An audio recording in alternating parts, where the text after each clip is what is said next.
And welcome to another edition of the Hank Unplugged podcast. We are committed to bringing the most interesting, informative, and inspirational people directly to your earbuds. We're also very committed to bringing topics that are of transcendent importance to you.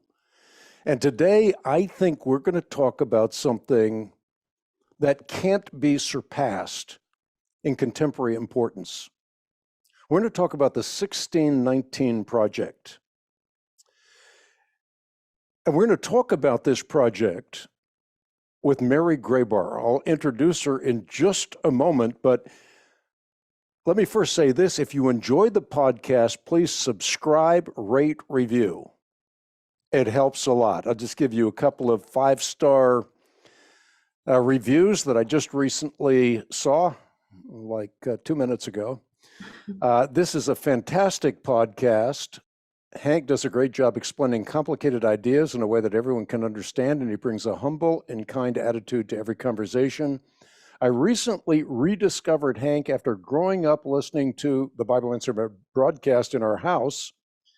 And here's another one from Wendy, who's also given us 5 stars. These podcasts are opening my mind, bringing clarity and remarkable content, truly worth listening to every episode. And the reason that these episodes are so worth listening to is not me, it's the incredible guests that I'm privileged to host on the Hank Unplugged podcast. But today is, as usual, no exception.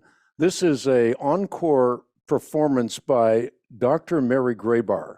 She's a resident fellow at the Alexander Hamilton Institute for the Study of Western Civilization.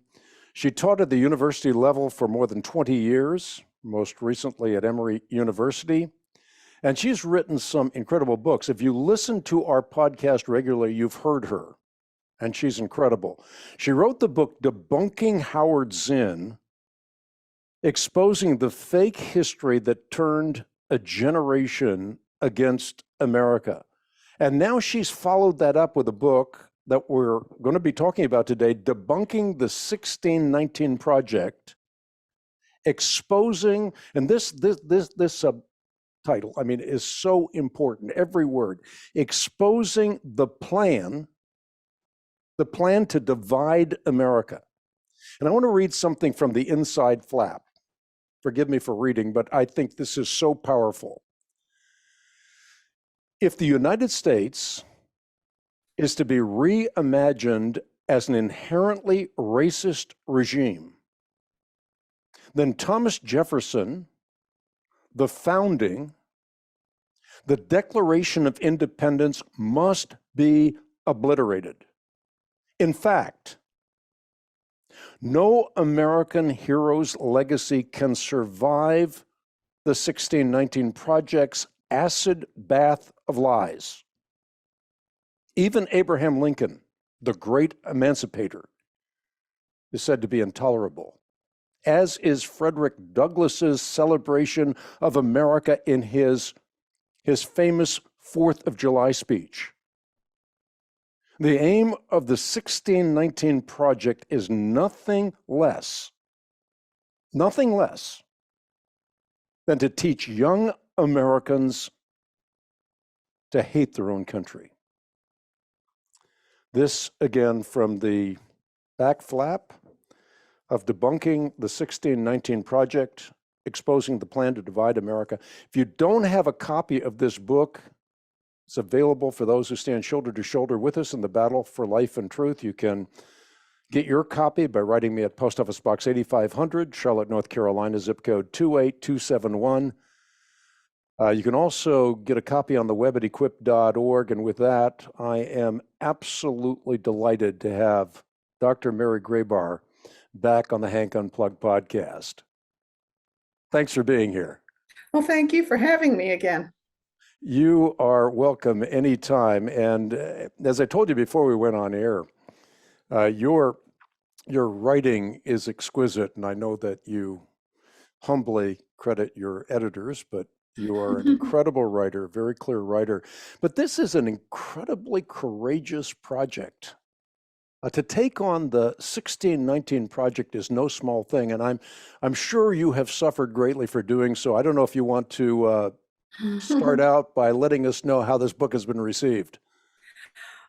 Well, it's been well received, by people who like you. It's been mostly ignored by the left, by the very people who should, at least crack open and take a look at its pages and see what I have to say. Maybe they have and they just refuse to engage. But so far, no one has said the critics have not said there's anything factually wrong in it. So a lot of the trolls are out there on Amazon giving it 1 star. So if you've read it and if you feel inclined, give it 5 stars or 4 stars or whatever you feel like, in order to balance the trolls. You can tell they haven't even opened it. But this is something that I saw when I was still teaching. It's an attempt to just demonize and to cancel people who don't go along with the political agenda. And, I've been canceled from teaching jobs. Fortunately, I landed here at the Alexander Hamilton Institute for the Study of Western Civilization, where I think I'm getting my revenge by writing these books. I was silenced during my teaching career. I would write these op-eds and try, and this was like 20 years ago. I'm trying, the stuff, critical race theory, the gender fluidity, all that stuff is very old hat to me. I was trying to write about that, or I was writing about that, and like trying to shake people up and say, hey, look, this is what's going on at teachers' conferences. This is what's going on in conferences for people who teach literature, or who teach anything else, these academic conferences. And it's like, no, you're crazy. That can't be true. And here we have it. So it's, I'm working on my third book now about a truth teller. He was a Black conservative, and that should be coming out early next year. And he faced the same thing. I'm working on a chapter right now where I talk about how he was canceled in 1937. 1936, actually. So there's been this long line of people who are ideologues or left-wing ideologues. They just don't want to face the truth. They don't want to face facts. They refuse to be corrected. So, and I'm always willing to be corrected. I've had colleagues look at my work, gotten input from them. And so I pride myself on, being open to that criticism, accepting the corrections if they're valid, and continuing on.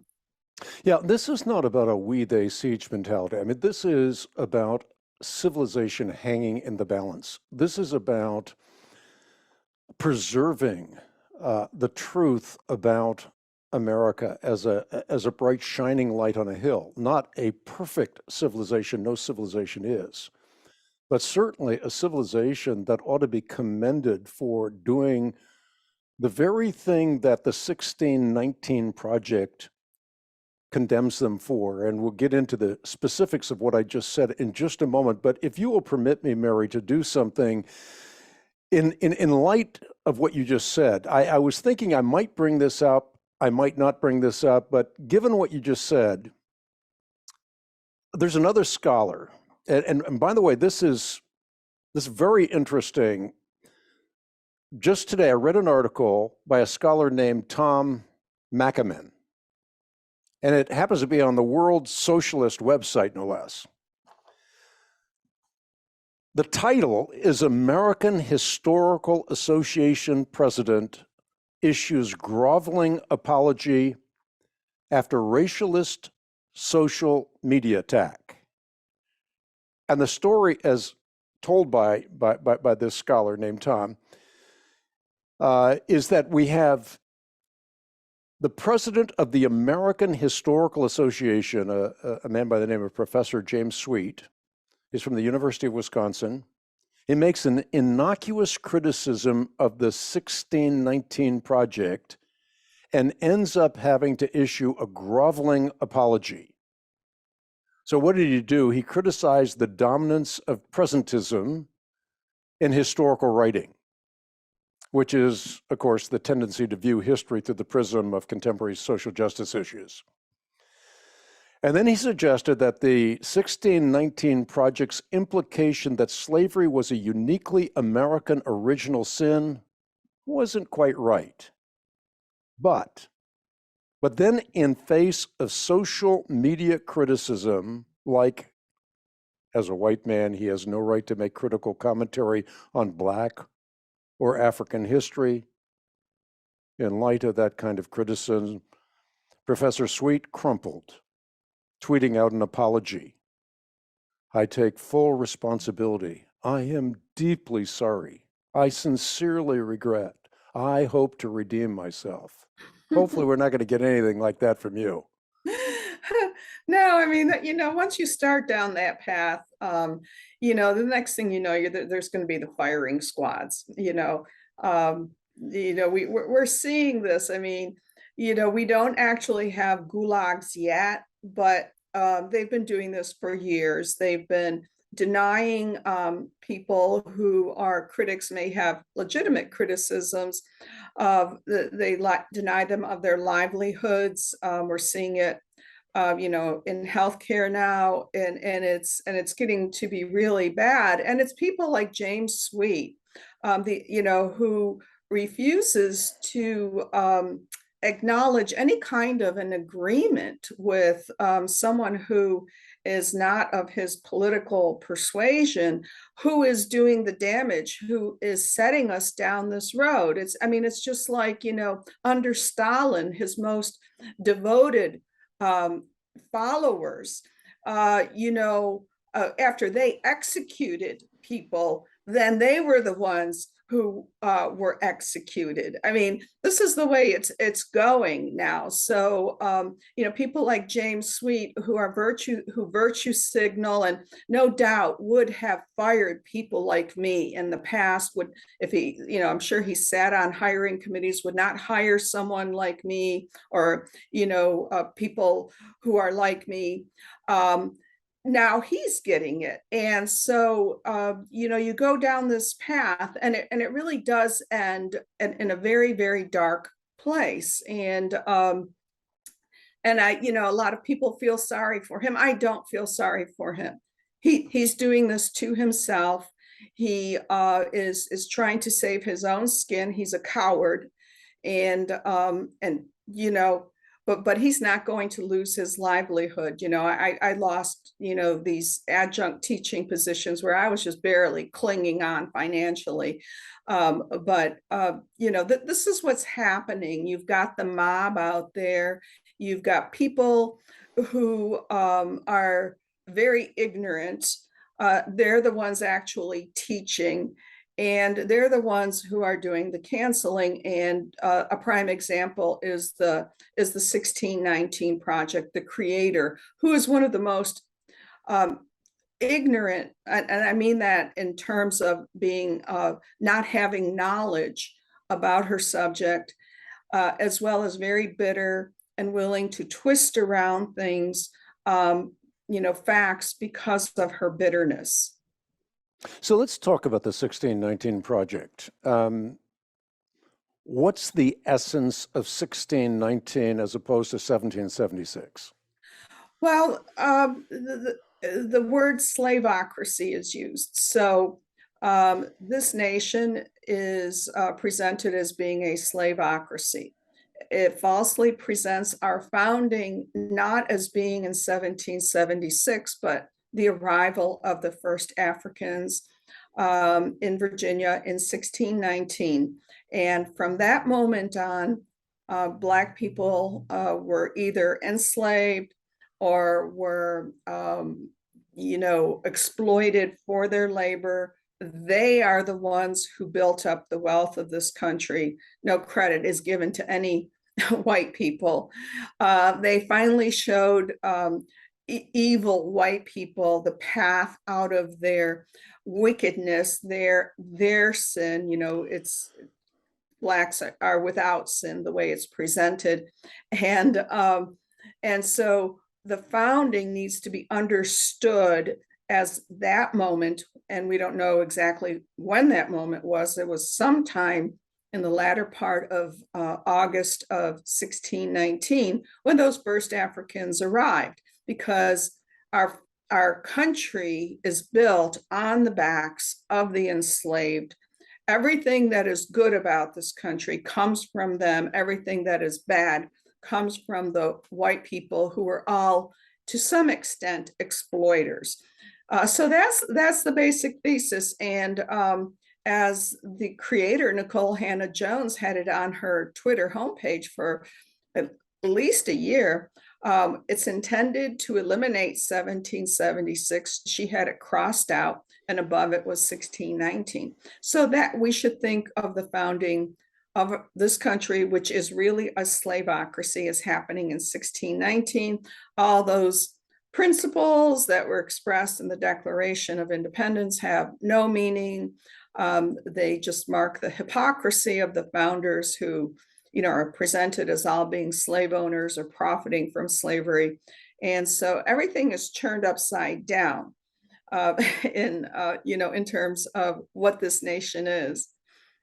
How can I trust you as opposed to Nikole Hannah-Jones? I mean, both historians, or maybe she's just a journalist, I don't know. But how do I know that what you're saying in this book is true, and that what she's saying in the 1619 project is false? I mean, is there a way of being able to vet a true historian as opposed to someone who's making it up, who essentially has a narrative, and that narrative causes everything to be conformed to that particular vein of thinking? Well, I mean, we have a whole body of knowledge. I'm not Mary Grabar, and ideas are not springing from my head. I'm standing on the shoulders of giants. I'm looking to the great historians of the past. I've been fortunate enough here at the Alexander Hamilton Institute to get input from Bob Paquette, who's the president. He was a student of Eugene Genovese. There's a whole library here. I have colleagues. And what I maintain is what's happened to scholarship is that there is no longer this sense of humility. There's no longer this intellectual curiosity to really find out what happened. And the 1619 project, even if you just look at the style of writing, you can see that it's a polemic.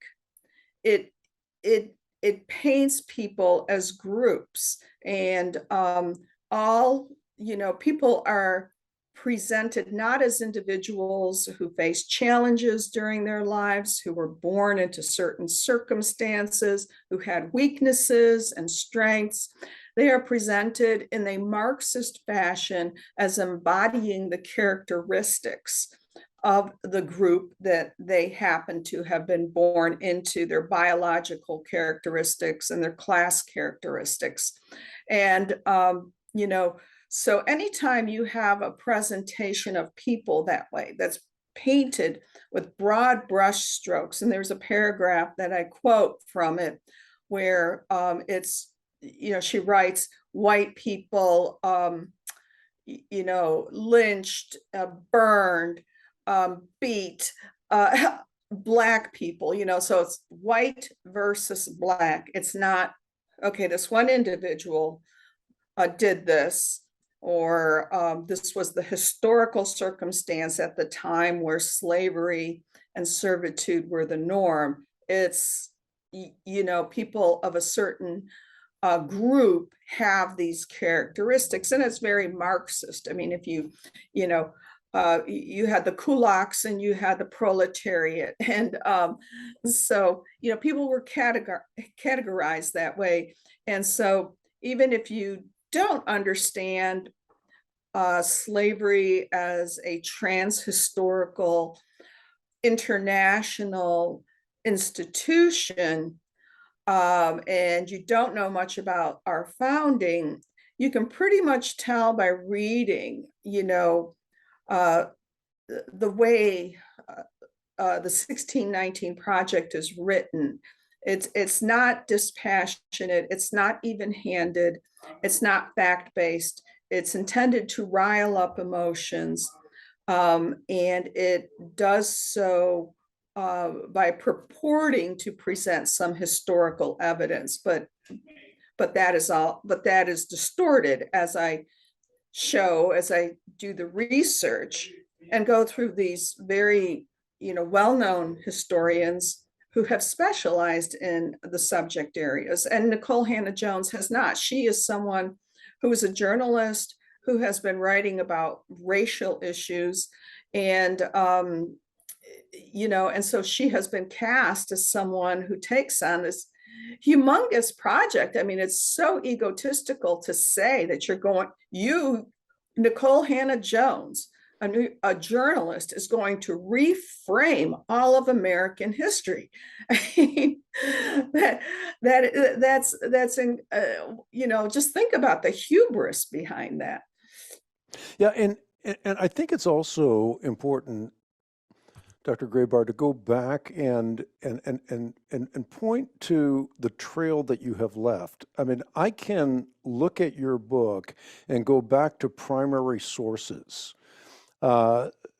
So I can see whether or not what you're saying actually comports with what the primary sources say. Primary sources, I'm talking about getting it direct from the horse's mouth. Mm-hmm. Give us a little, you've mentioned Nikole Hannah-Jones a number of times. Give us a little bit of a profile of this journalist. Well, Nikole Hannah-Jones is, I think, about 46 years old or so. She has a white mother and a Black father, and she grew up in Waterloo, Iowa. She has talked about her past, and so I'm not, revealing anything that's not public knowledge. But she grew up in a not, I guess, nice neighborhood, in a mostly Black neighborhood, which was kind of run down. She was bused to a white school from second grade on, a bus ride that took an hour each way, which I think is not something that little kids should have to do. And she noted, as she was, getting closer and closer to her school in this white neighborhood, that houses were getting much nicer, things were cleaner, were kept up. And that sort of started her on her path of bitterness. She also reveals, after this came out in an interview that I've pointed out, that her father was an alcoholic. And so he had some setbacks. I'm not doubting that he was discriminated against, but there are some other complications there. So she has this bitterness from growing up. And then I think when she was in 11th grade, she had this teacher in a Black studies class that gave her a book by Lerone Bennett. And Lerone Bennett was a magazine writer for Ebony magazine. He was a radical leftist. He wrote this book called Before the Mayflower, which sets out the thesis of the 1619 Project, that, before the Mayflower came, you had this ship of people from Africa. But even he admits that there was, that slaves came from Africa, which had slavery, and, and the Africans were selling the slaves. But anyway, she then was sort of transfixed on this thesis, and sort of has this resentment, which is, something she's working out. She deliberately lied in the 1619 Project. She knows she's lying. I've caught her in her lies, and is now a very wealthy woman. I mean, it's incredible. In my book, I point out how much money she's made, just from speaking at public universities. I've, done several, I did, Freedom of Information Act requests, open records requests for a year of her speaking, and she was doing at least twice a month and was getting at least $25,000 for an appearance for an hour, often remotely. I mean, it's incredible how much money she's been making. And then with the hardcover edition of the 1619 Project and getting prizes, she is a very wealthy woman. So this has been very lucrative for her, and she's not about to give it up and admit, that she was wrong about certain things, if not most of the things she said. Yeah, talk about this idea laundering issue where a lie is repeated over and over and over again in peer-reviewed materials, and finally it becomes the truth. It certainly morphs into truth. This idea laundering has really been a blight on academia.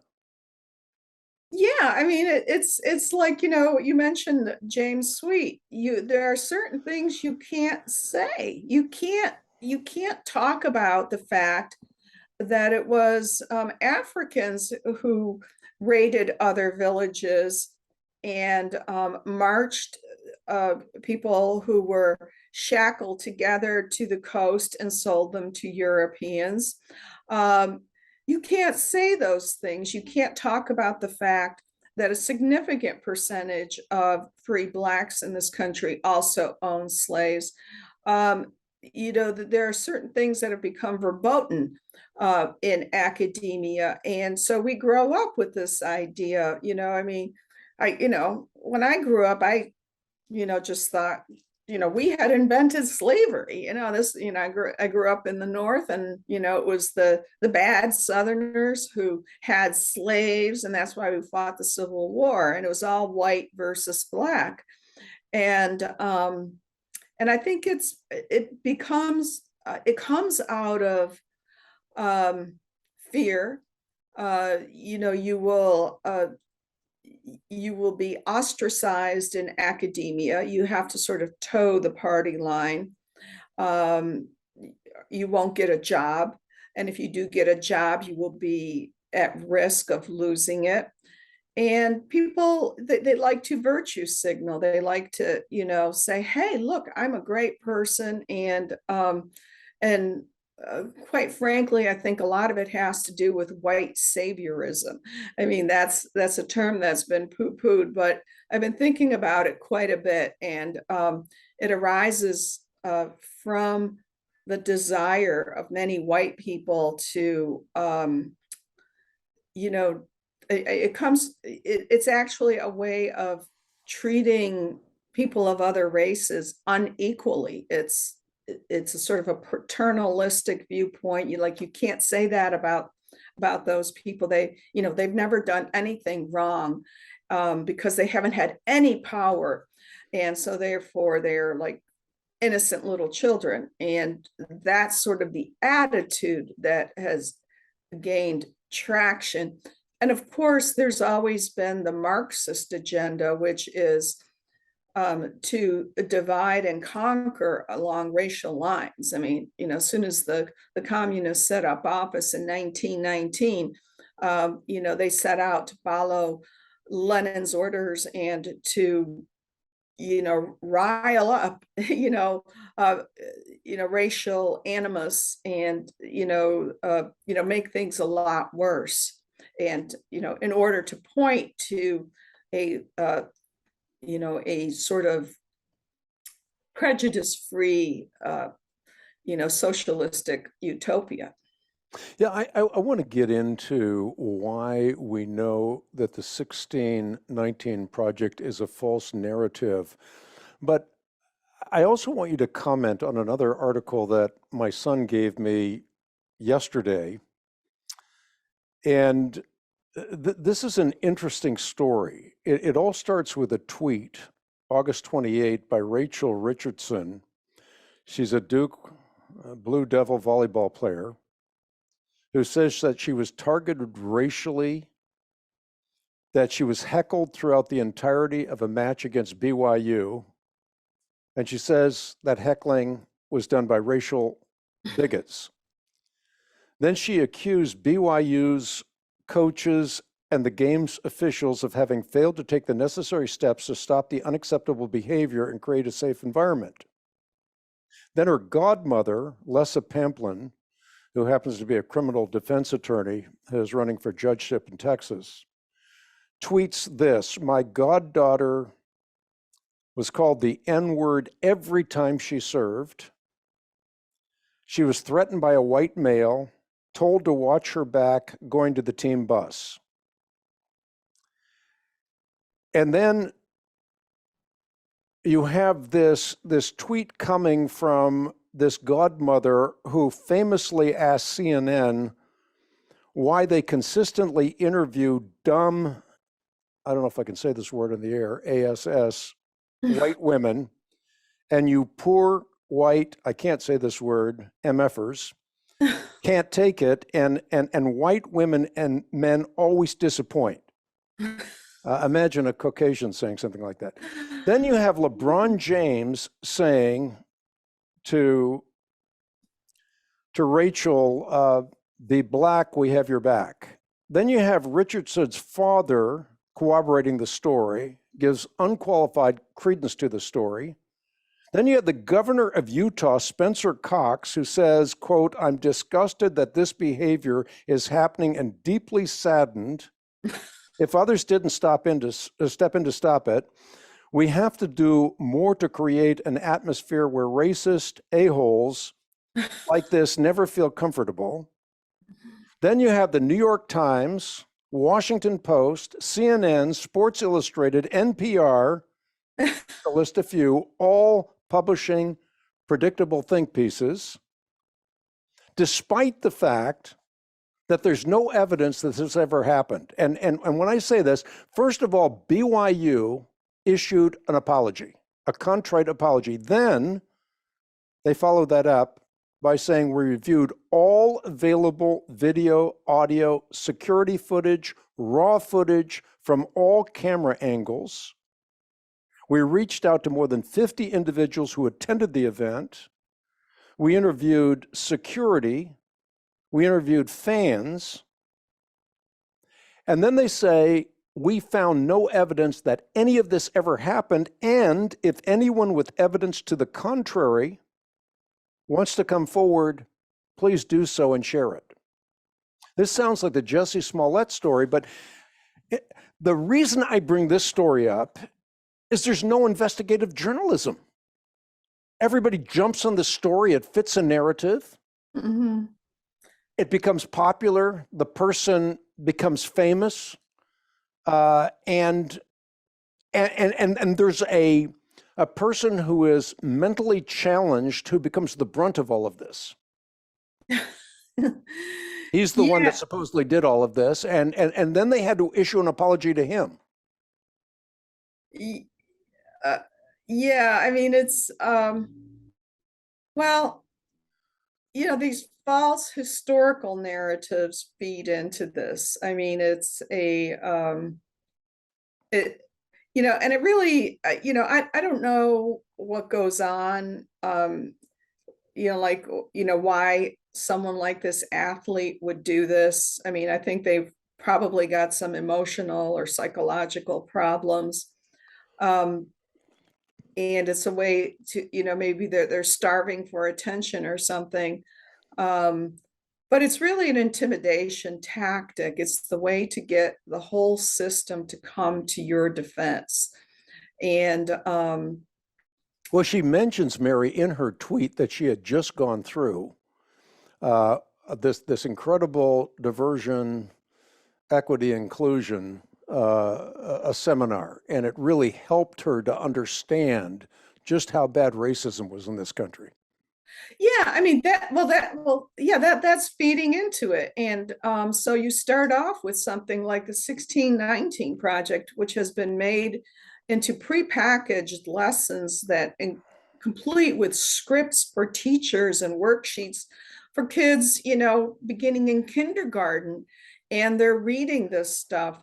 And So when someone makes such wild accusations, you've grown up with this stuff. Your belief is, yeah, this country is really racist. There are people out there, you've got the president saying we've got right-wing extremists who are basically terrorists. And so it's this vilification, it's this demonization of an entire race. And it's getting to be very dangerous, I think, because we've seen this, talk about history. We've seen this in history before. And if you want to look back for examples, we have those, but those are not the ones that, the proponents of, critical race theory histories like the 1619 Project want to look at. And you mentioned narrative, and one of the things that I've seen in academia is the replacement of objectivity and the search for truth with narratives. It's your story. What was your experience? Before I was blocked from Nikole Hannah-Jones's Twitter account, she had somehow, noticed me, and we kind of had a few exchanges, and I said, well, and I mentioned her personal experience, which she has been very public with it. And I said, well, that's really terrible to make a second grader, sit on a bus for an hour, go away from her neighborhood and so forth. And, I said something to the effect, I'm sorry you've had that experience, but that's not history. And she's like, oh my God, you don't think what I went through is history? So it's this subjectivity, what have I experienced?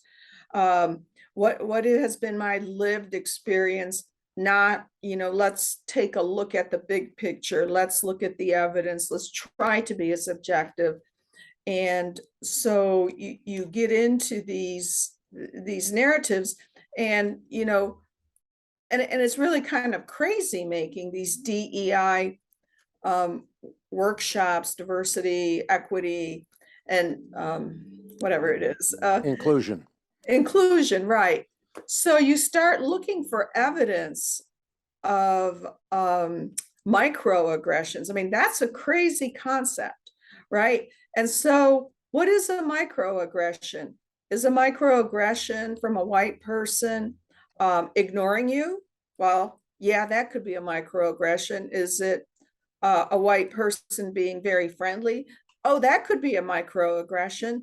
Is it someone looking at you a certain way? I mean, this is really crazy making. This is crazy making stuff. So maybe this athlete really believes it. Who knows? I mean, it's, maybe she's exaggerating. Maybe she just saw something from her teammates and really misinterpreted it. And so this, this diversity, equity, and inclusion is making people paranoid. It's really making people almost hallucinate and imagine things. It's, and it's intended to do that. It's, it's not intended to, make people united, trusting. If it were, we'd be emphasizing our commonalities, looking at, really what are the real, characteristics, acknowledging, what's gone on in the past, acknowledging differences, but not, sort of making a mountain out of a molehill when it comes to interactions with people of other races.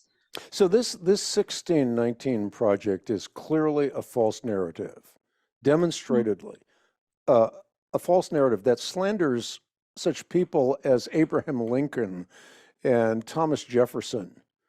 And yet it's funded by taxpayer dollars. And as you alluded to just a few moments ago, it's now in some, I think the figure you 75% of the schools in America in terms of grade schools. Yeah. I mean, it has, sort of seeped in so many different ways. You had the Pulitzer Center that, you know, produced all those lesson plans for K through 12. They've put on these workshops for teachers, so that they sneak them in, even in states where it's outlawed.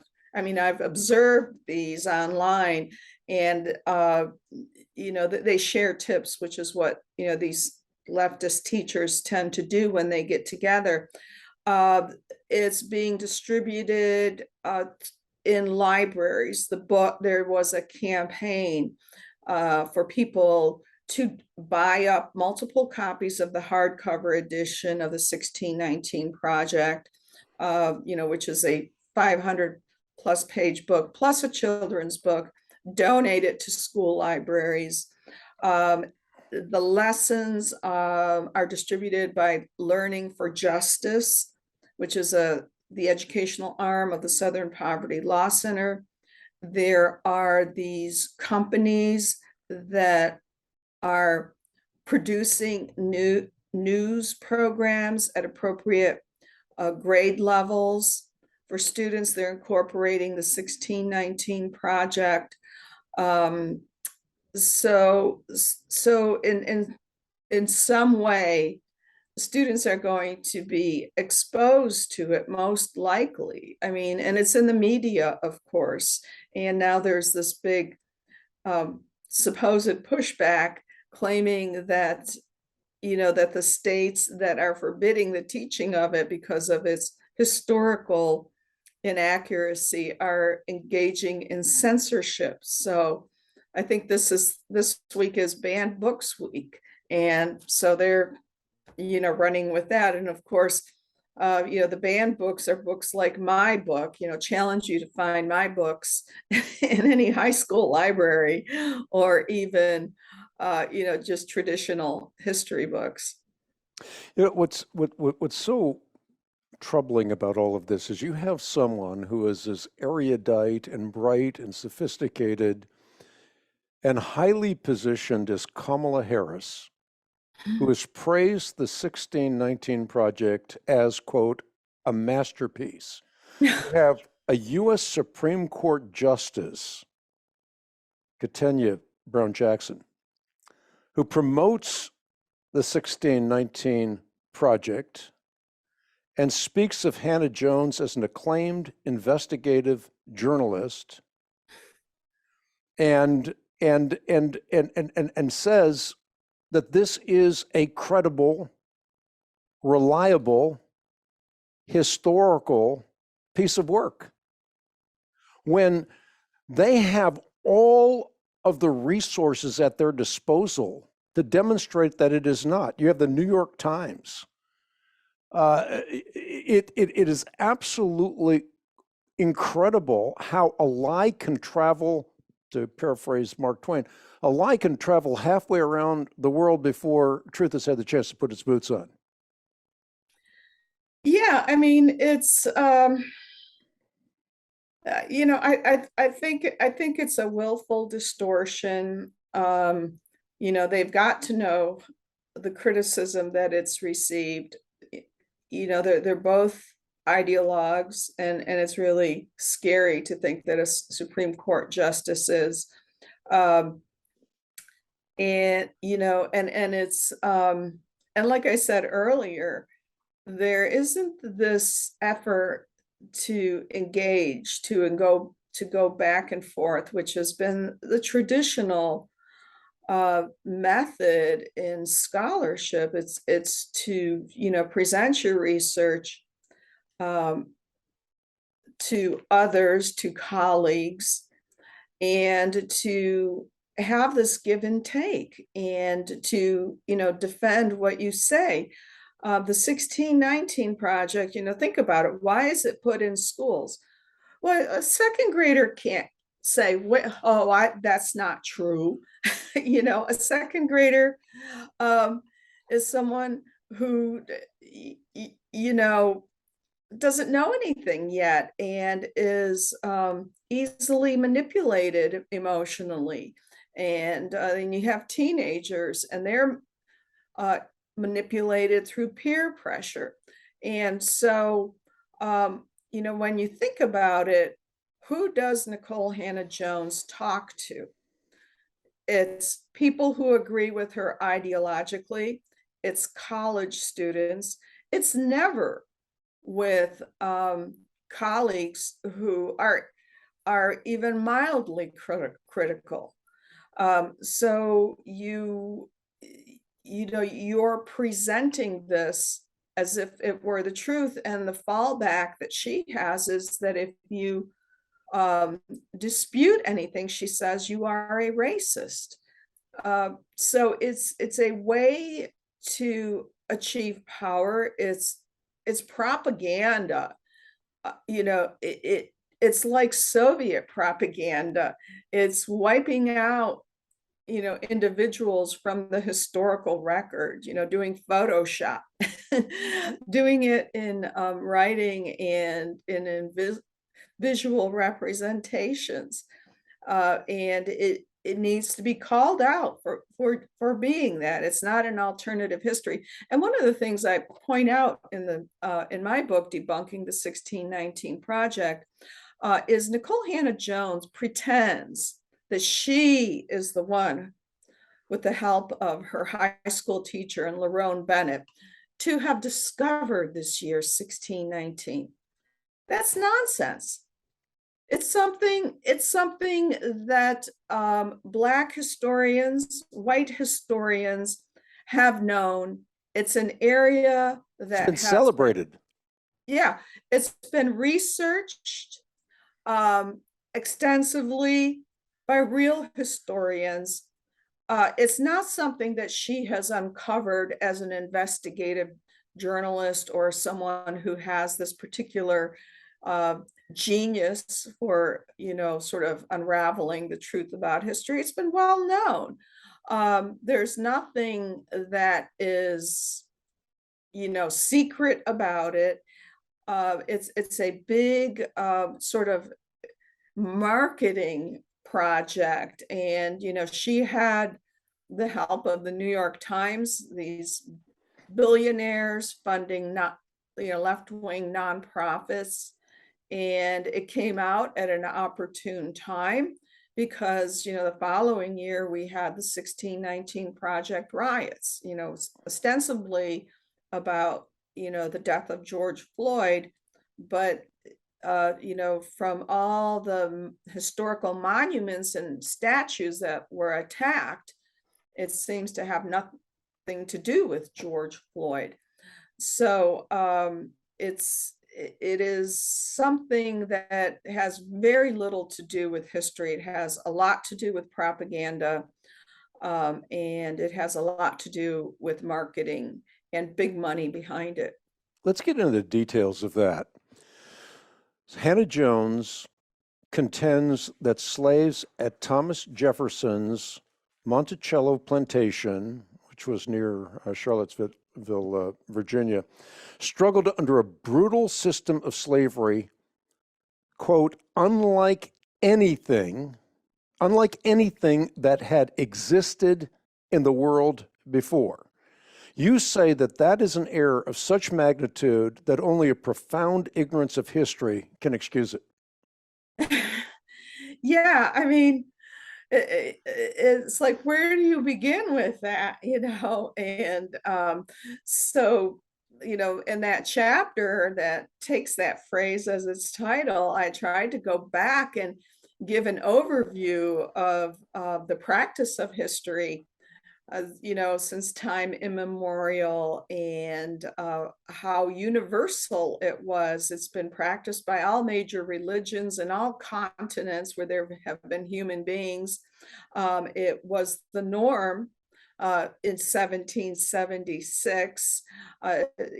Most people were either enslaved or in some form of servitude at that time. The idea of freedom was new. So, where do you begin with that? But what she's banking on is the fact that this is not discussed in schools. And I used an example of, attending an OAH teacher workshop at the Organization of American Historians. And there was a teacher there who had mentioned, well, less than 5% of the transatlantic slave trade went to the American colonies. And she was told, oh, don't tell your students that.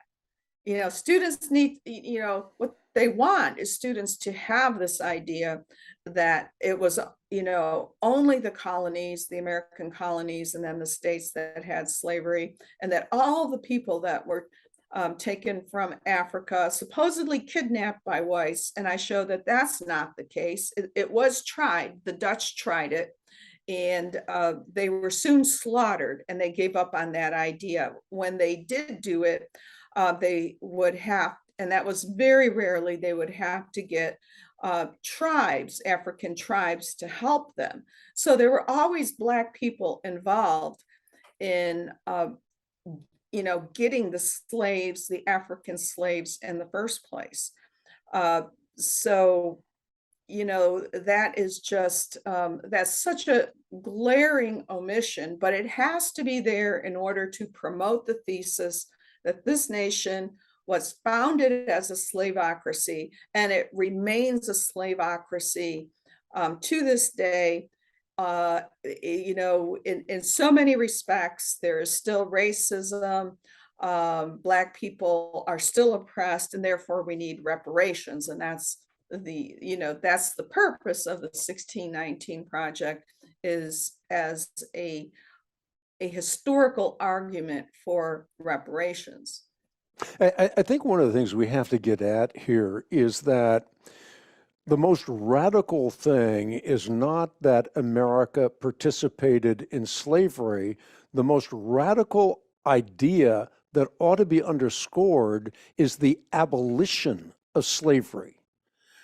Because slavery was pandemic. It was part of human civilization. It has always been part of human civilization because of greed, because of avarice, because of the sin that runs through the center of the human heart. So the abolition of slavery is something that we ought to take great pride in, not just as Americans, and certainly you can talk about Wilberforce and many others that were involved, that gave their lives for the abolition of slavery. And certainly Thomas Jefferson, he moved expeditiously to end the Atlantic slave trade with the help of Congress. So rather than defacing his statue or trying to excise him from history, or trying to say that the Declaration of Independence was a racist document and he was a racist himself, instead of saying that, we ought to be saying exactly the opposite, that this was one of the great shining moments in American history, where you had leaders who were wanting to abolish something that they recognized was hideous and heinous and ought to be abolished. Yeah, I mean, I make the argument that he has been known as the Apostle of Liberty, and he deserves that title, and we should still think of him that way. And I tried to provide some, stories about the obstacles he faced, the situations he was in his time and place, in terms of trying to figure out a way to end slavery without war, because, as he said, you've got the wolf by the throat, you can't let him go, and you can't keep holding him. It was a problem. It was something that he could not figure out. And on a personal level, he was born into a slave owning family. His father died when he was 14. He soon had the responsibility of taking care of his mother's plantations and the slaves, and he hated the institution. He did not enjoy seeing people enslaved. And as far as the slave owners went, um,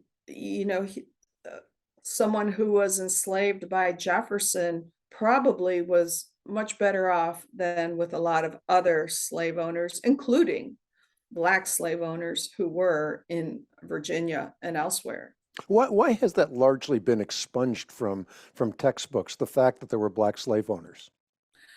It's for political reasons. It's this attempt to, and I think it's very complicated. It's this attempt um, to present, a group of people as childlike, to say that they were incapable of doing anything bad, which to me is very insulting, because it implies that you need to be taken care of and you're like a child. And I think you have these radical leftists who agitated, especially in the 1960s. And one interesting thing I found was that when you go back to the early Black historians like Carter Woodson and Benjamin Brawley, I think it was, and John Hope Franklin in their Benjamin Quarles, when you go to their scholarship, you'll see that they were so much more honest than a lot of these, Africana studies and Black studies professors. They readily acknowledged the complicated situation back in the 18th century. They readily acknowledged the fact that it was the Africans who went and captured Africans of other tribes and sold them. You had Frederick Douglass, who had referred to the, and I'm quoting him, the savage native chiefs of Africa who were doing that. You had much more honesty back then, but then I think in the 1960s, you had radicals in academia, and they, used, presentism, they used history for, social justice ends. And so history became twisted around. And so it's become accepted. And if you keep saying that, you think about it, since the 1960s, we've been told the same story over and over and over again. And eventually the real story gets forgotten. And those who dare to bring up the old story, like I do, are called racists.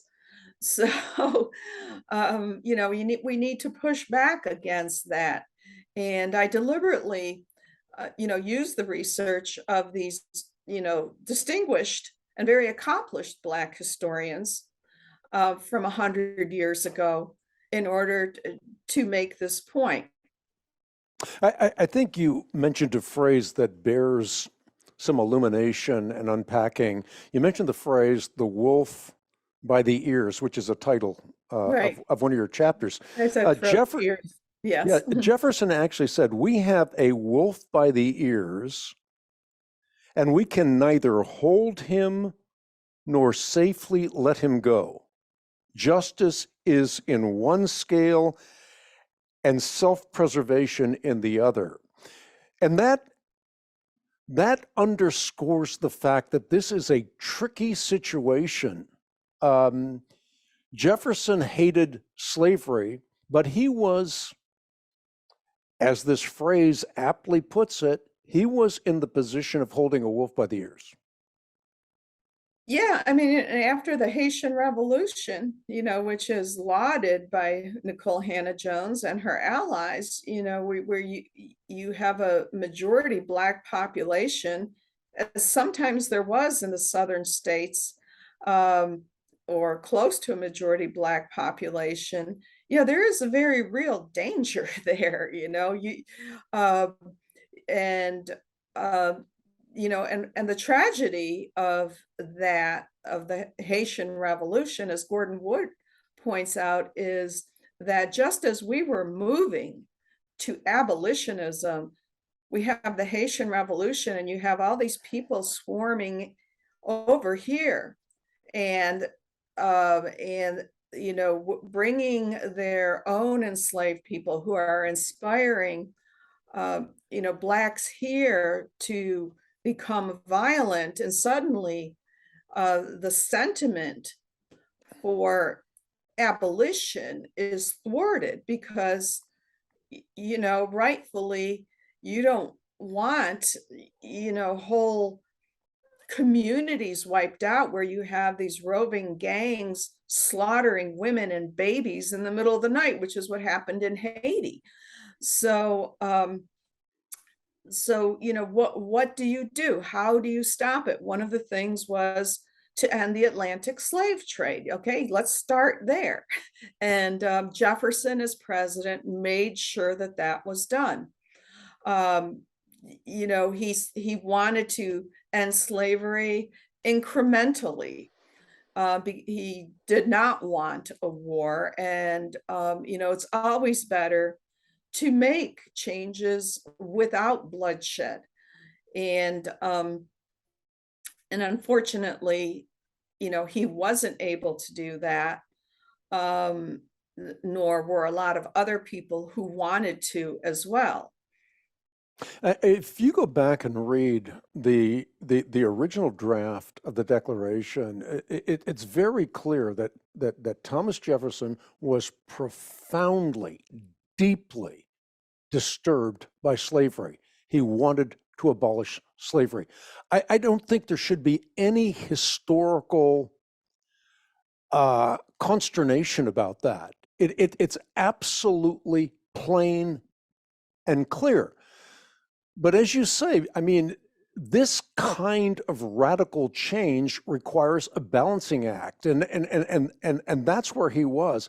I want you to speak to the falsity of Hannah Jones' claim that Jefferson never actually intended to abolish slavery. Well, I mean, she really has she has nothing to base that on. She hasn't gone through his writings, um, and the claims that she makes in the 1619 project aren't based on any real research.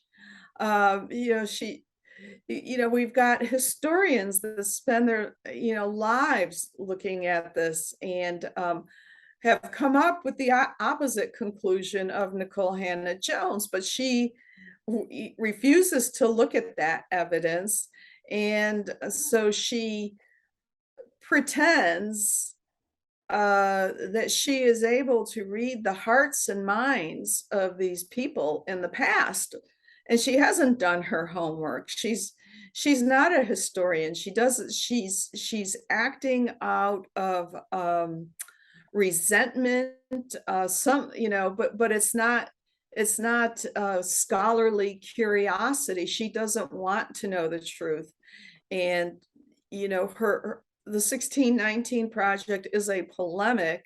It's intended to be an argument for reparations.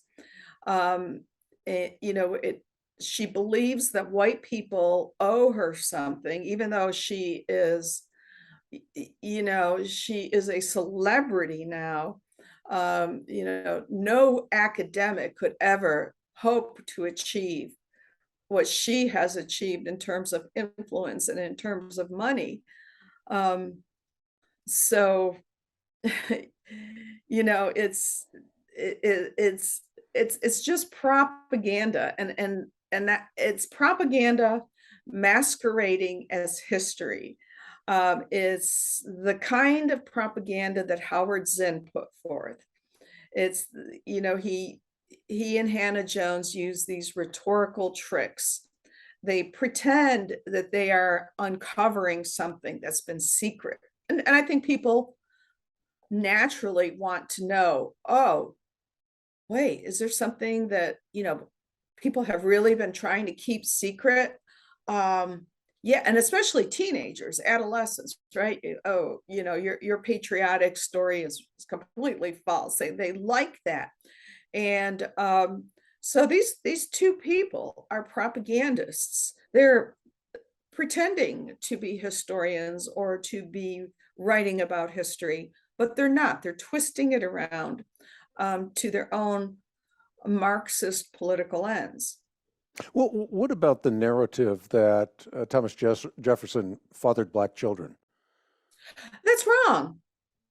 It hasn't been proven. I mean, I go into that quite a bit because that's something that's being promoted by Annette Gordon Reed, who is, on the same side with Nikole Hannah-Jones. It's at the Monticello website, but it's false. I mean, these are people who believe in science with a capital S.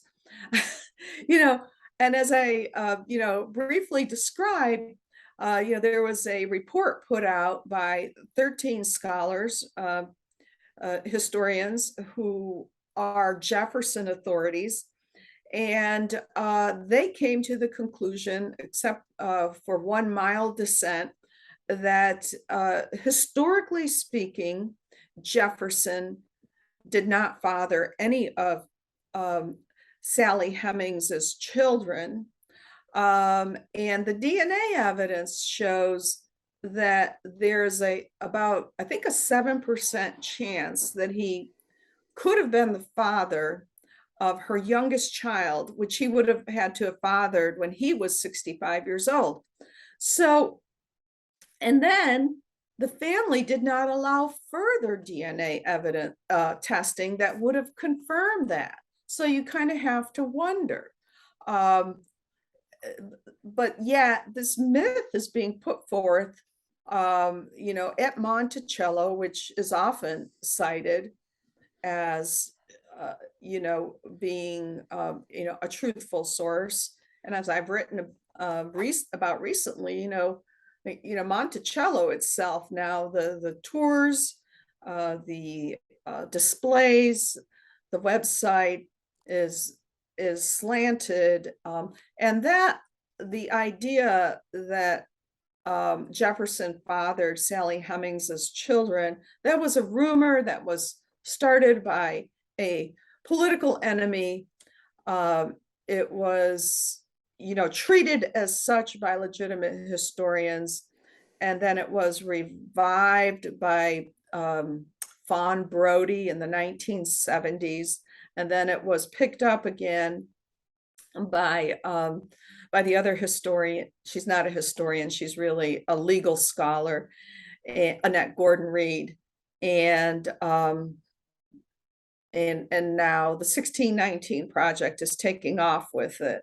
So it's really outrageous, the way that has come to be accepted as fact.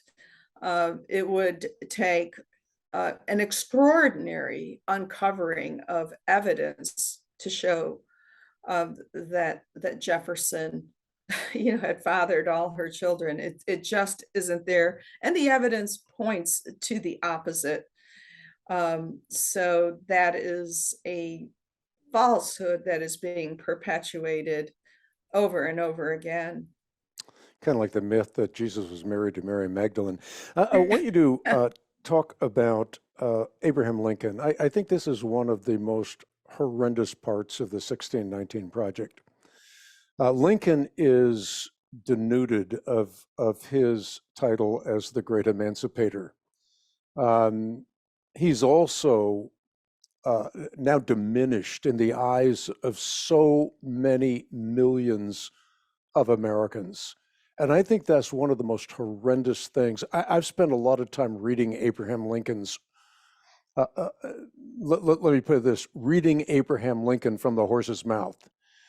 And for him to be sullied by Nikole Hannah-Jones is just beyond the pale.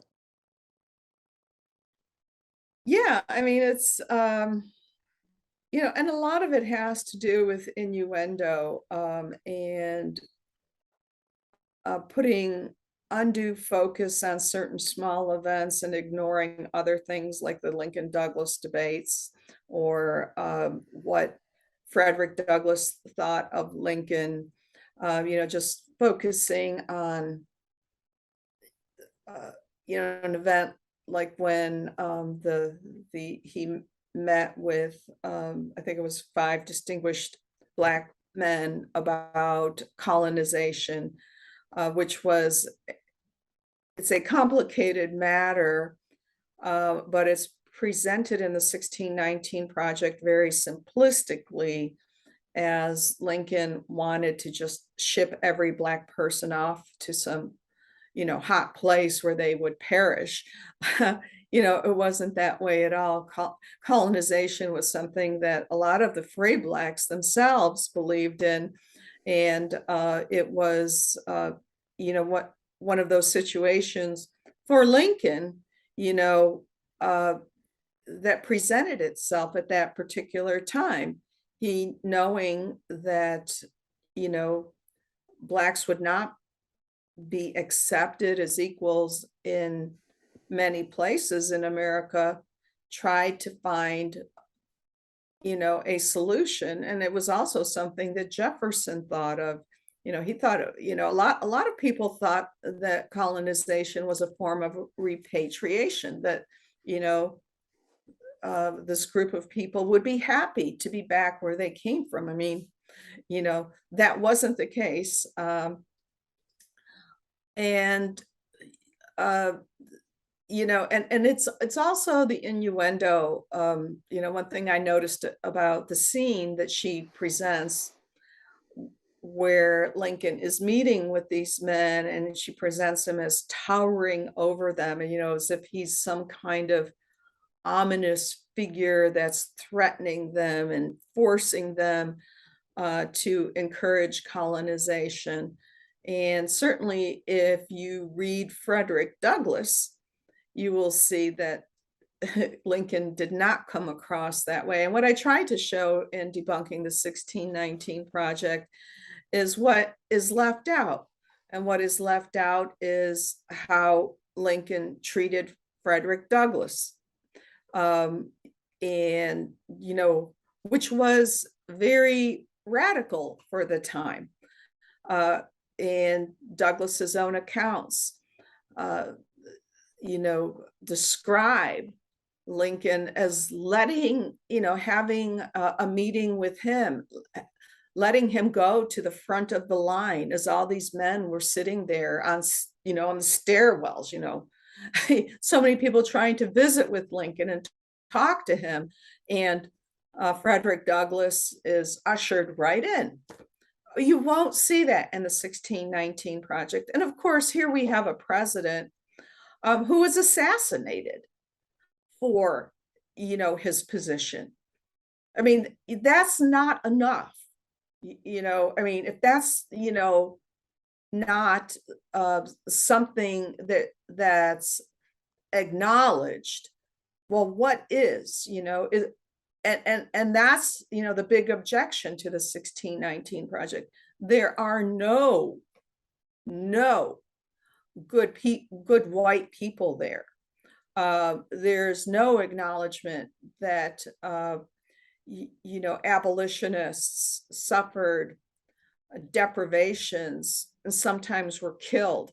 It's presented in very racialist terms, that it was Black people alone who won their freedom, and that that is a demonization of a certain race of people, and it's based on falsehoods, because there are so many. And I of course I couldn't go through all of history, but I tried to show that there were so many white people, including many Southerners, who were opposed to slavery and who did try to do what they could, and sometimes gave up their lives doing it.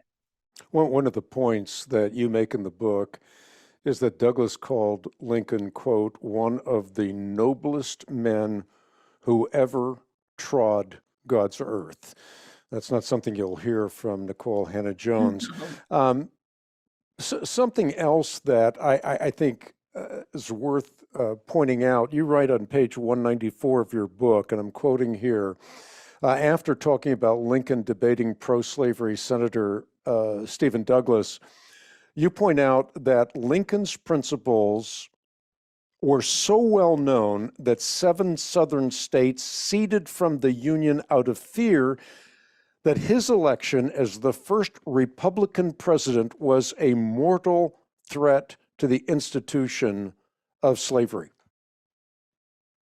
Yeah. So, yeah, we had a war over it, and that is, I mean, true. Lincoln wanted to keep the Union together. That was his, objective, his main goal. But he also wanted to end slavery. So it was very complicated. But there is no acknowledgement, of that. So what when you look back on history and you look at it honestly and see what the worldwide situation was and what our leaders were doing and the paths they were making,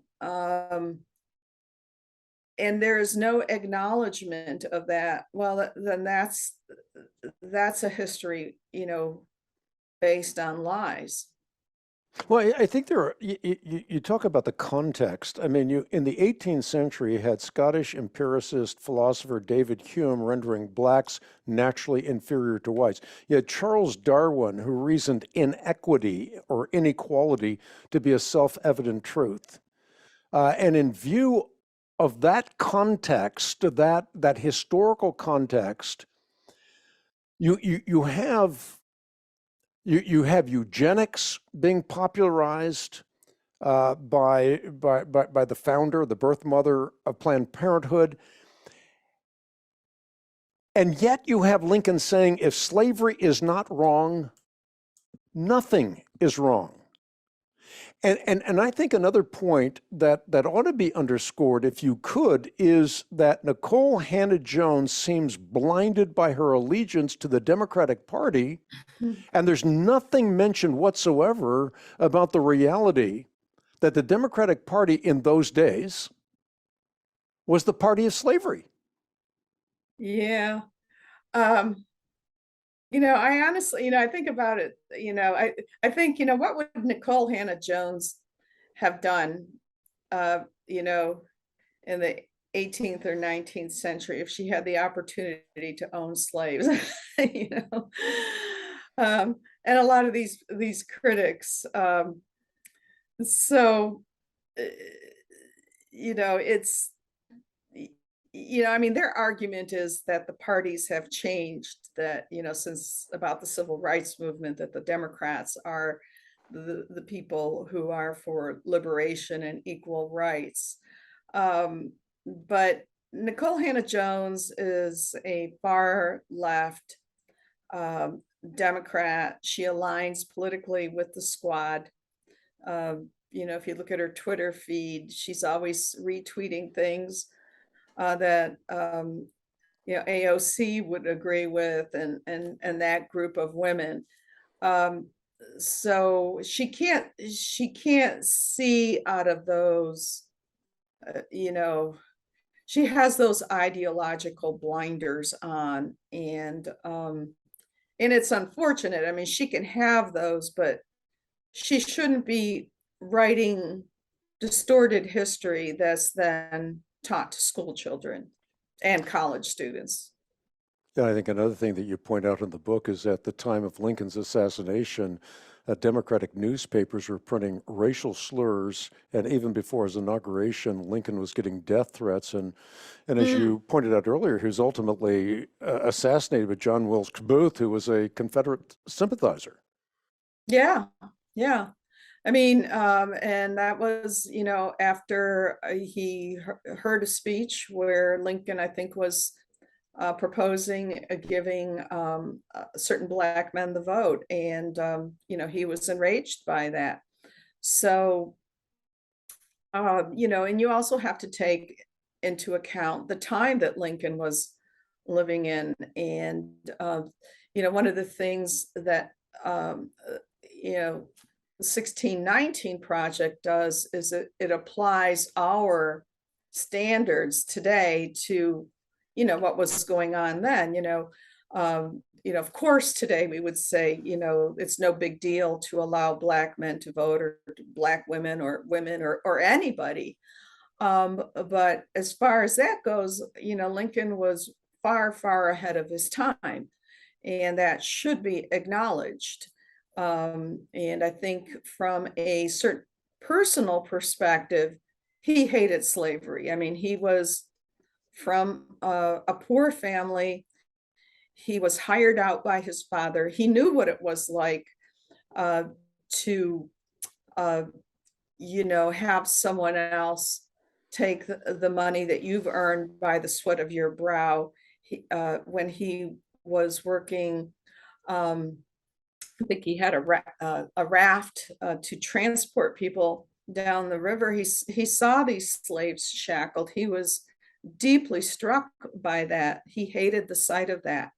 And, it affected him profoundly. There are a lot of people who are not, but he was. I always say contrast is the conduit to clarity. We spoke about the Declaration of Independence, which was the conscience of the Constitution, but contrast Frederick Douglass's faith in the founders of the Constitution. And he was a Black man, obviously. We've certainly underscored that. With Hannah Jones' assertion that the framers carefully constructed the Constitution to preserve and to protect slavery. Well, there was a compromise there.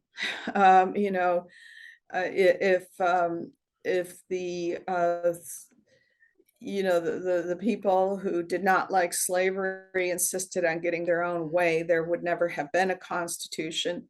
And so there, it was it's, that's the nature of politics. You have to have compromises. And, Frederick Douglass's later interpretation of the Constitution is that, it was a glorious liberty document. He had changed his views, and I mentioned that briefly. But, he said that interpreted the way it's, it should be interpreted at what, was a glorious liberty document. And of course, we've had the amendments and it's been changed. So Nikole Hannah Jones, is twisting around the Constitution and, wants, she, for her own political reasons, wants people to believe that though there was slavery at one point, that not much has changed in this country. That fundamentally, we are still a country that exploits a certain group of people, and it's time to pay. It's time to pay through reparations. And in her hardcover book, her final essay of this collection is on reparations. And she came out with an essay in the New York Times titled "What is Owed?" And what is owed is reparations, according to her. Yeah, and oftentimes reparations have been talked about in terms of giving African Americans their own state. I mean, you talk about colonization. I mean, that's been talked about in the present. Yeah, that was something that was proposed by the communists. It was proposed in the 1930s. Then there was talk of that again in the 1960s. And so that's an old idea. to have a separate state. So that's a form of colonization as well. So that's nothing new. Yeah, nothing new. I do want you to comment as we start wrapping this up. I wanted you to comment on the kente cloth, a cloth that was worn by wealthy African slave traders. And now you have Nancy Pelosi, you have Harris, you have Chuck Schumer, you have Booker, you have Nadler. They're wearing that. Why would politicians wear that, gather in the Capitol's Emancipation Hall, wear a kente cloth that was worn by wealthy African slave traders? I don't get that. I've been trying to figure that out. Yeah, that's that. I mean, I remember that scene. It's ludicrous. I mean, it's something that really, we should do comedy about. It's in their ignorance and in their virtue signaling.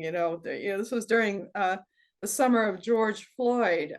It was so funny because Nancy Pelosi, then they're kneeling, right, for I don't know how many seconds it was, or I think it was let's see, it's 8 minutes and 46 seconds. That's right. And yeah, they had the seconds down. And so they're kneeling, and then Nancy Pelosi couldn't get up. She needed help. Jerry Nadler couldn't kneel at all. He's standing there. And, there was this Washington Post column that was written by a woman, forget which part of Africa she's from, and she was offended by this, that these and also these were the kinds of cloths that were used for celebratory occasions, not for mourning. So they didn't even know what kind of cloth to appropriate. So talk about cultural appropriation. It's really it's ludicrous. I mean, can you imagine if Donald Trump had done that? Can you imagine the outcry? How dare he put on one of these cloths? How dare any Republican do that? I mean, it's all virtue signaling, and it shows you just how really disrespectful these people are of real culture and real history. It's it's an attempt to sort of it was just pure virtue signaling, and it was done very ignorantly. There was no, you would think that people with staffs like Nancy Pelosi, they could get somebody to research this, right? And to find out, well, what's the appropriate, if you're going to use this, is it an insult to have a white person wearing this? But you're not going to hear any complaint from Nikole Hannah-Jones about this. Now, if a Republican did, I would bet you good money that she would be tweeting about it. She would be outraged about it. But if someone on the left does it, it's okay, and you will never hear her criticize someone even who on the left who dresses in blackface, as Trudeau did and the former governor of Virginia did. You won't hear a peep. So this shows you that the real concern is not Black history, because there's no respect for the Black historians that came before and the Black traditions that had already acknowledged 1619 through various means, through poetry and through ceremony. There is no real respect for Black history.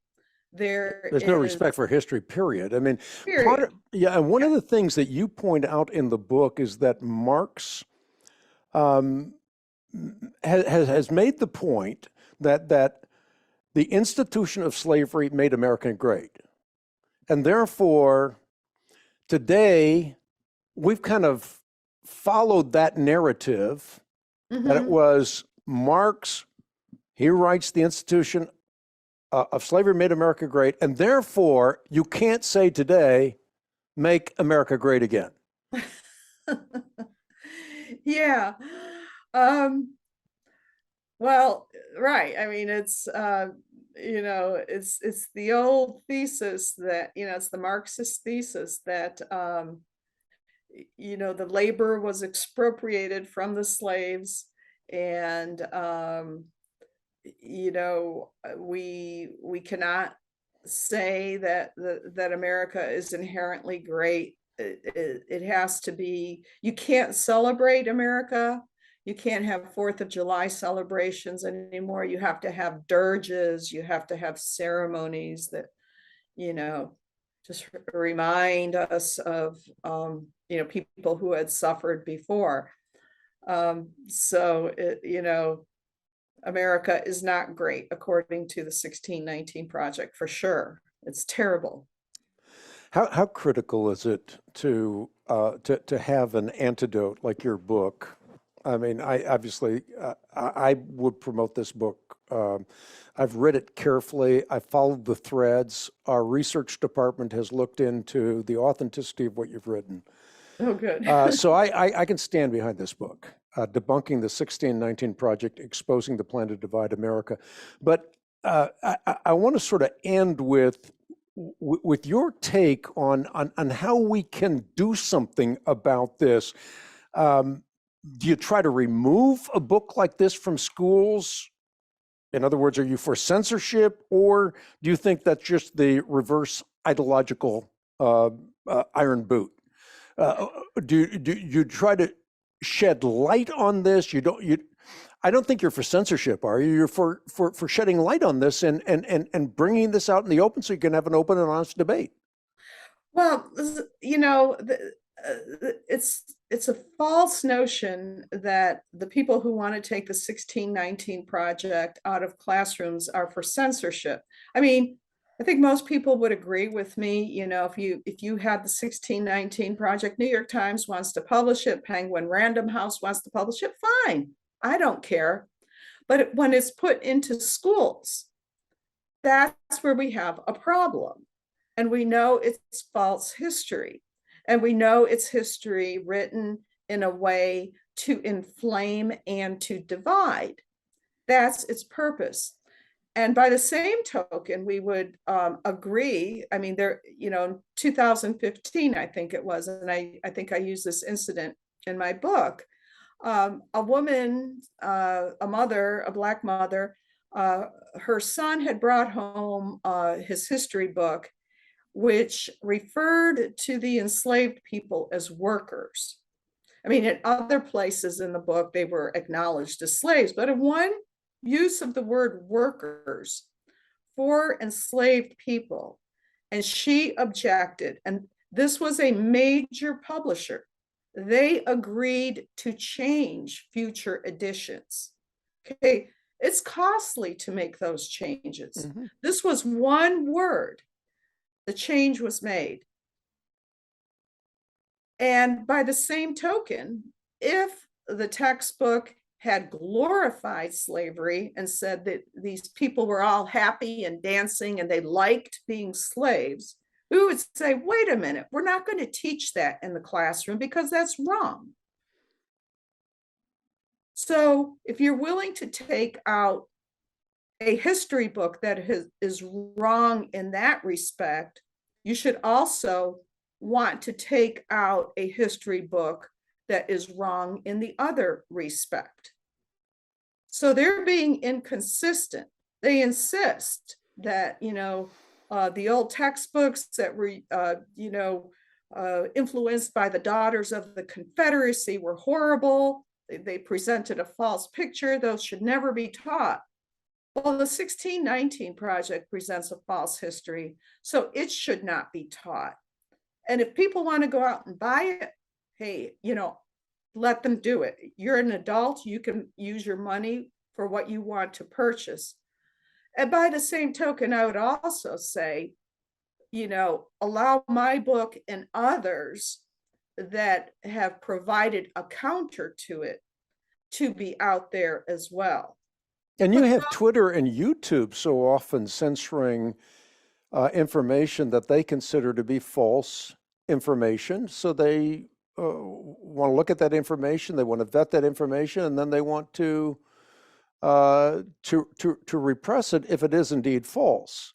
Now, in a lot of cases, what they consider to be false doesn't turn out to be false. They haven't done their own good research. Yeah, it's purely ideological. Um, and I think it is Banned Books Week or something. And Nikole Hannah-Jones is making a big speech in Virginia. And that's her latest campaign. But I would like to see how many school libraries have my book or other similar books. I can guarantee you that that there are so many woke librarians that they've been accepting these donations of the 1619 Project book. But students rarely have the opportunity to even see that there is an alternative there. I mean, they're taught the 1619 Project. It's given to them by their teachers, and so they think, well, that this is true. And my hope is that somehow these students, their parents, citizens will have a resource where they can go to, and I've done the research, and they can say, yeah, this part of the 1619 Project is wrong, it's false. And on that basis, it should not be part of the curriculum. And this is what the story of America really is. And we should be proud of America. And as someone who, came here as a very young immigrant from a communist country, I can say, as Lincoln said, that this is the last best hope. And we should be instilling that idea in our schools with an accurate history, that presents, what actually happened. Let's wrap this up by talking about your paperback edition, which has some inclusions, including the fact that that Hannah Nikole Jones, or Nikole Hannah-Jones, sorry, Yeah. had to make a lot of corrections. She had to walk back a lot of what she said in the original project. Yeah, there were stealth edits, and those were done by her editor. And so there are many other historians who have criticized the 1619 Project, Gordon Wood, and Sean Wilentz, these very distinguished, accomplished historians, from both the left and the right and the center politically, who have criticized it.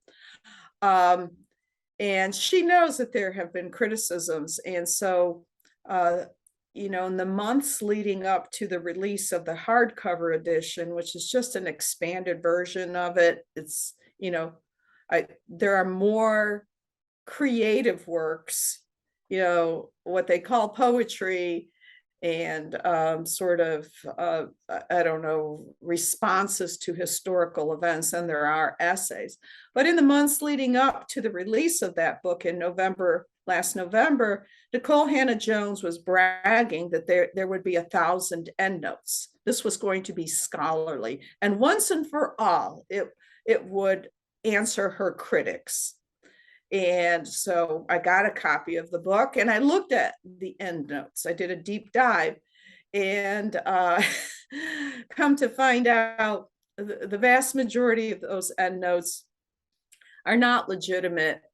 The people who are cited are ideologues themselves. They're not reputable historians. The reputable historians that are cited have their words taken out of context and distorted. There are references to things like websites and to conversations that don't really back up the points that are being made. So it's not a scholarly work by any stretch. And so what I do in the paperback edition, I have a 35-page appendix where I investigate those endnotes and the changes that were made. And you probably noticed that there were certain words that were struck out, and she modified her claims in accord with the criticisms. Of course, she didn't acknowledge those, but I did. I pointed out the words that had been changed, things that were left out. But that was never acknowledged. And usually, you do acknowledge that you've been corrected and that changes have been made. So it's like the stealth edits on the website. It's a very dishonest way of presenting history and scholarship. Well, you are an incredible resource.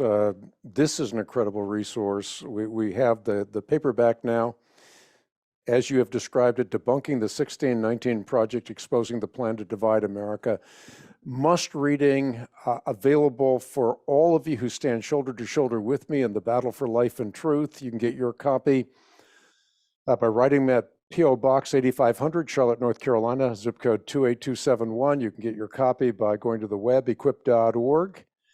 And this is absolutely, oftentimes, Mary, I see these yellow buses picking up kids. I walk in the morning and I pray and I memorize, and I see these kids getting on the buses, and sometimes I think, oh my goodness, they're going to an indoctrination camp in essence. And there has to be an antidote. And this is an incredibly powerful antidote. Again, it's well written, it's interesting. If you can't remember details about Thomas Jefferson or Abraham Lincoln or Frederick Douglass, if you don't remember the Declaration of Independence, which kids used to memorize, you go through this book and you get this incredible information. It's presented in an intoxicating fashion. I couldn't stop reading the book. I actually read it, then I reread it, underlining it, and then I go through with a yellow marker, and I've done that with your book, and I feel like it's imprinted on the tablet of my consciousness. It's a fabulous resource. You are an incredible historian. You're brilliant, you're bright, and I appreciate your contribution, not only in writing, but also in the Hank Unplugged podcast. Well, thank you so much for having me. This has been delightful, and I hope my book helps, getting the truth out. I really appreciate it. Well, my pleasure. It was truly an honor to host you today. Thank you. Thank you, everyone, for tuning into this edition of the Hank Unplugged podcast. We look forward to seeing you next time with more interesting, informative, inspirational people and the things that they talk about. That's of quintessential importance. And this book is a representation of that. You've got to get it. You got to read it. You got to get in the hands of your kids. Talk to your kids about it. Make a difference while there's yet time. Thanks for tuning in.